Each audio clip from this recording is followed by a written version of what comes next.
किया, परिवार के साथ में रहकर जो भगवत नाम किया वही मूल हो जाता। वो एक बार भी अगर मुख से निकले तो जीवन सार्थक, एक बार भी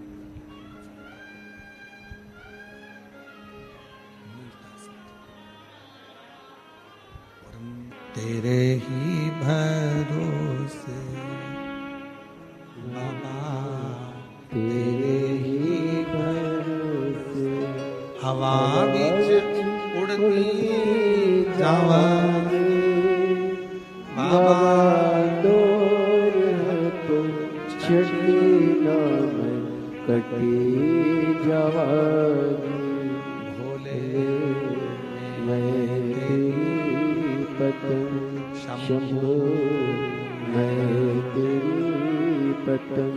शिव पुराण कह रही है, भगवान शंकर का चरित्र कह रहा है कि भगवान शंकर कुछ कवच हमको दिए हैं, कुछ कवच हमको दिए। उन कवच को जिसने धारण करा, उन कवच को जिसने पहना, उन कवच को जिसने धारण कर लिया, उसने अपनी जिंदगी को शुद्ध बना लिया, सात्विक बना लिया। तो पहला कवच है रुद्राक्ष, दूसरा कवच है, जम के बोलो, भस्म, तीसरा कवच है बेलपत्र या शंकर जी पे चढ़ा हुआ जल, ये भी कवच का काम करता है, ये भी कवच है, ये सब कवच है।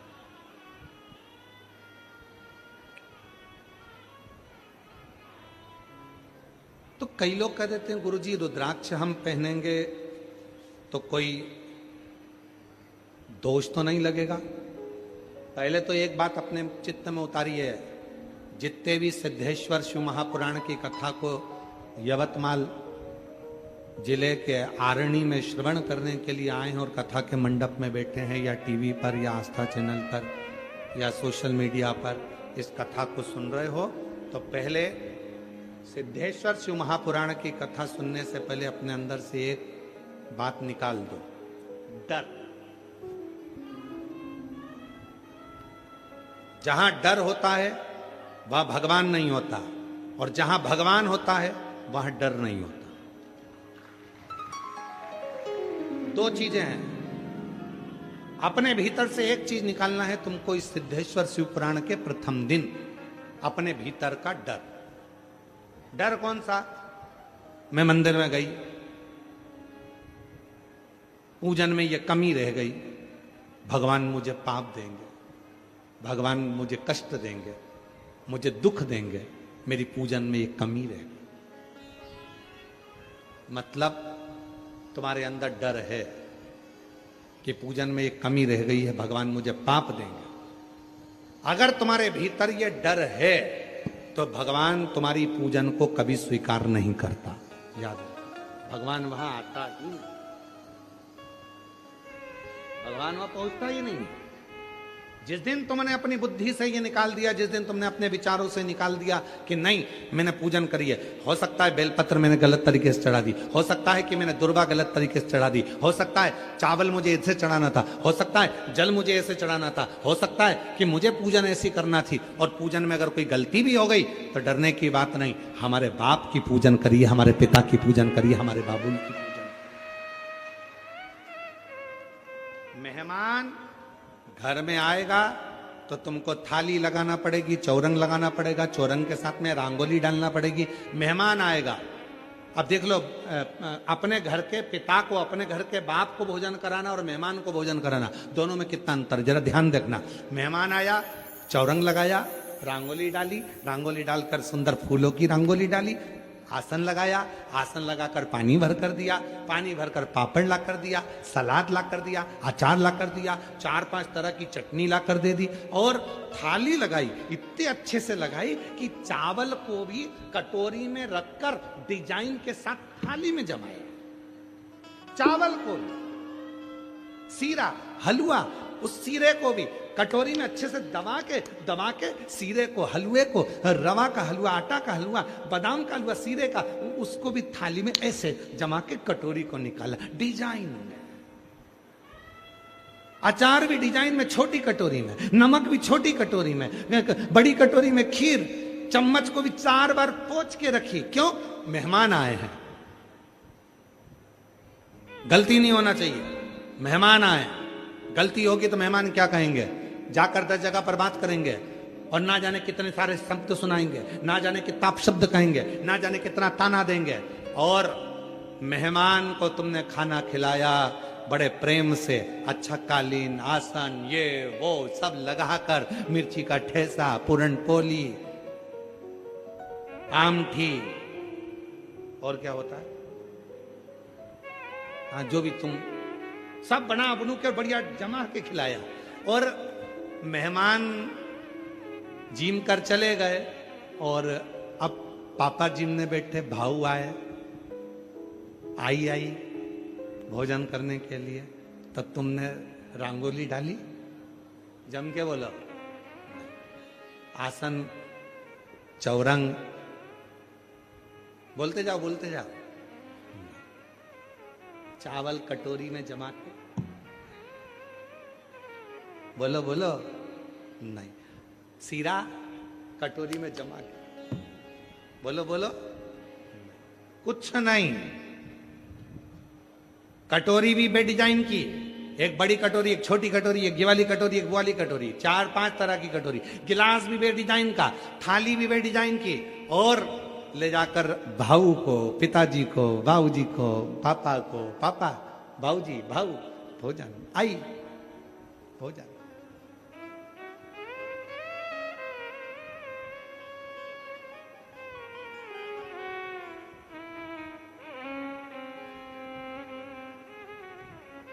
भाऊ ने कुछ कहा? जम के बोलो। आई ने कुछ कहा? नहीं। क्यों? क्योंकि वो जानती है ये मेरा बच्चा है, वो जानती है ये मेरी बहू है, वो जानती है ये मेरी बेटी है। और मुझे अगर भोजन ला कर दिया है तो उसने भाव से ला कर दिया है, दिखावे से नहीं। दिखावे की जरूरत दूसरे को पड़ती है, मेरे महादेव को, मेरे शंकर भगवान को दिखावा नहीं चाहिए। नहीं साहब, तुम्हारे भीतर डर है, अगर मैंने ये वाला पूजन ऐसा नहीं करा तो डर है कि ऐसा ना हो जाए, मैंने ये व्रत ऐसे कर दिया तो डर है ऐसा ना हो जाए, मैं अगर ऐसा कर गई तो ऐसा हो जाएगा, डर है। और जहां डर है वहां मेरा शिव नहीं है।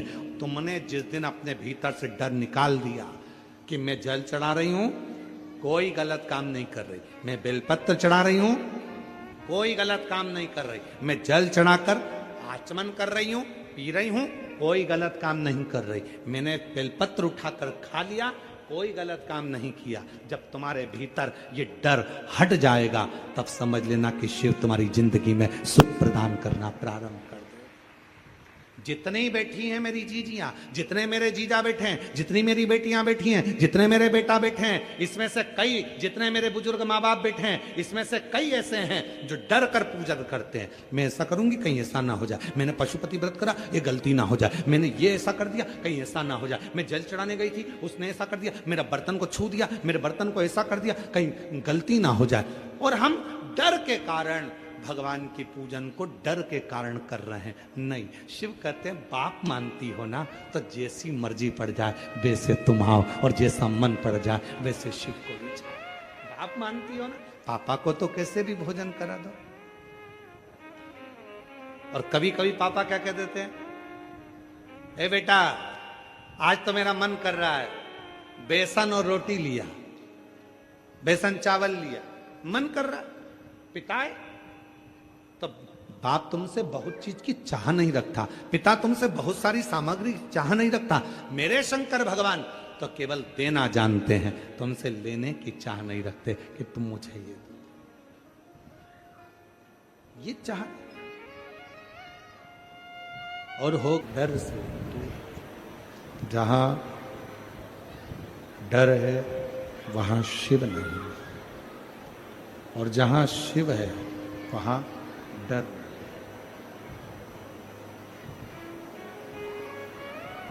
हे बाबू,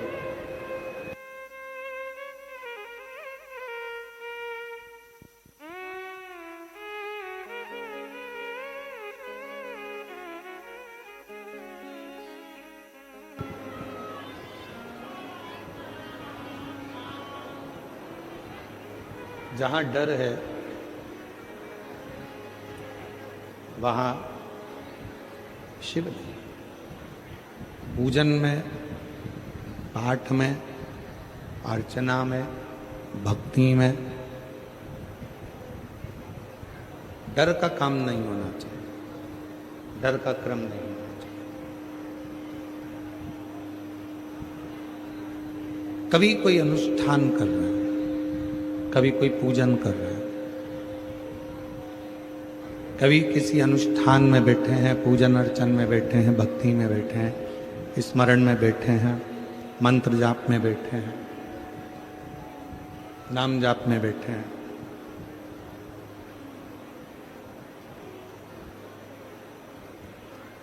डरना नहीं।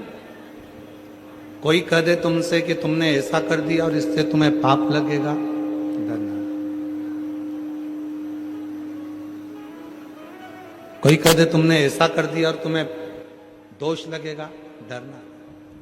हम हमारे पिता की पूजन कर रहे हैं और जब शिव को अपना बाप मानकर, अपना पिता मानकर जब हम एक लोटा जल समर्पित करते हैं, तो भगवान शंकर को हम एक लोटा जल समर्पित करते हैं। शिव को जब हम अपना पिता मानकर भगवान शंकर की साधना आराधना करते हैं, तो दुनिया में ऐसा कोई कार्य नहीं है जो मेरा भोले बाबा पूर्ण ना करे। एक कवच अपने भीतर हो। एक बहन ने एक पत्र लिखा है, अच्छा है, देखिए।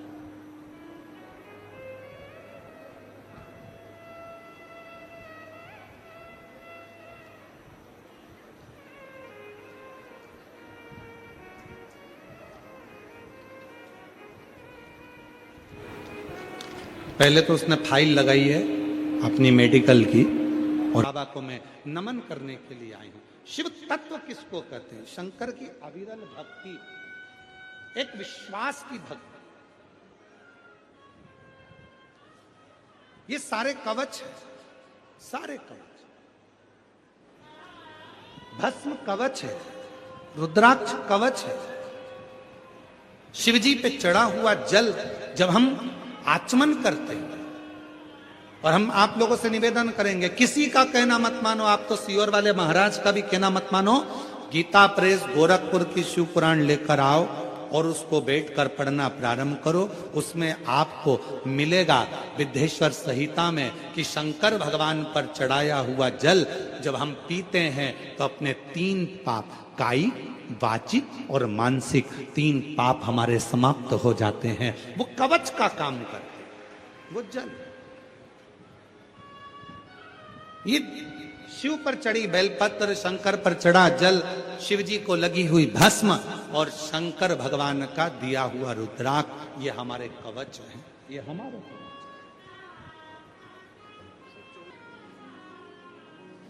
शिव तत्व किसको कहते हैं? शिव की अविरल भक्ति। ये वो कवच हैं जिन कवच को हम धारण करते हैं। कोई कितना भी कहे कि शंकर पर चढ़ा जल मत पियो, तुम शिव जी पे जल चढ़ाओ, मेरी मेरा शिव, मेरा उघड़, मेरा शंभु, मेरा त्रिकालदर्शी, मेरा कैलाश, मेरा अविनाशी, ये मेरा शिव। साधना करो और ऐसे दयालु नाथ से रिश्ता बनाइए,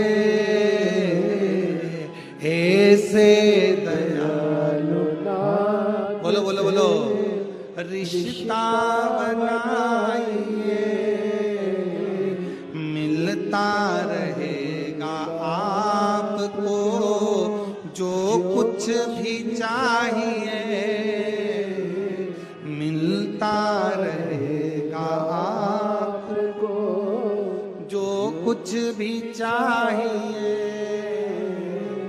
ऐसा करिश्मा होगा जो हुआ कभी नहीं, ऐसा करिश्मा होगा जो हुआ कभी नहीं। मांगा है भोलेनाथ से वरदान मांगा है भोलेनाथ